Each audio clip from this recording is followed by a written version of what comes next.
আসসালামু আলাইকুম। ইয়াসমিন হুসাইন, যার অবস্থান sector 6, Uttara model town, Dhaka. উনি একটি পোস্টে বলেছেন, আল্লাহ যাকে অধিক পছন্দ করেন তাকে অফুরন্ত রিজিক এবং সম্মান দান করেন। খুব সুন্দর একটি পোস্ট এবং এটা মেসেজ স্বরূপ। কাজী ফেসবুক শুধু বিনোদনের প্ল্যাটফর্ম না, এখান থেকে শিক্ষণীয় অনেক বিষয় আছে যদি আপনি আন্তরিকভাবে সেই শিক্ষাটা গ্রহণ করেন। ইয়াসমিন হোসাইন অনেক সময় ইসলামিক মাইন্ডেড অনেক কথাবার্তা বলে থাকেন। অসংখ্য অসংখ্য ধন্যবাদ প্রিয় বোন ইয়াসমিন হোসাইনকে।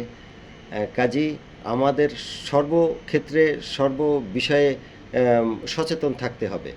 শুধু আনন্দ বিনোদনের ভিতরে আমাদের জীবন ভাসিয়ে দিলে হবে না। কাজী আপনি সুন্দর একটি পোস্ট দিয়েছেন। আসলেই আল্লাহ যাকে অধিক পছন্দ করেন তাকে অফুরন্ত রিজিক এবং সমাজে সম্মানিত স্থানে অধিষ্ঠিত করেন। এই সম্মান এবং রিজিক এটা জোর করে কখনো আদায় করা যাবে না এবং এটা সম্ভব নয়। কাজেই আল্লাহ যাকে অধিক পছন্দ করেন তাকে এই দুটি বিষয় অফুরন্তভাবে দান করেন, সম্মান এবং রিজিক। ধন্যবাদ বোন ইয়াসমিন হোসেনকে, আপনাকে অসংখ্য অসংখ্য ধন্যবাদ। আপনি সুন্দর একটি পোস্ট দিয়েছেন। আপনি এভাবে ইসলামিক জগতের যাবতীয় বিষয় আছে মেসেজ স্বরূপ আপনি মাঝে মাঝে দিবেন এবং আমি চেষ্টা করব এই সব বিষয়ের উপরে একটু বিস্তারিত আলোকপাত করার জন্য। অসংখ্য অসংখ্য ধন্যবাদ আপনাকে।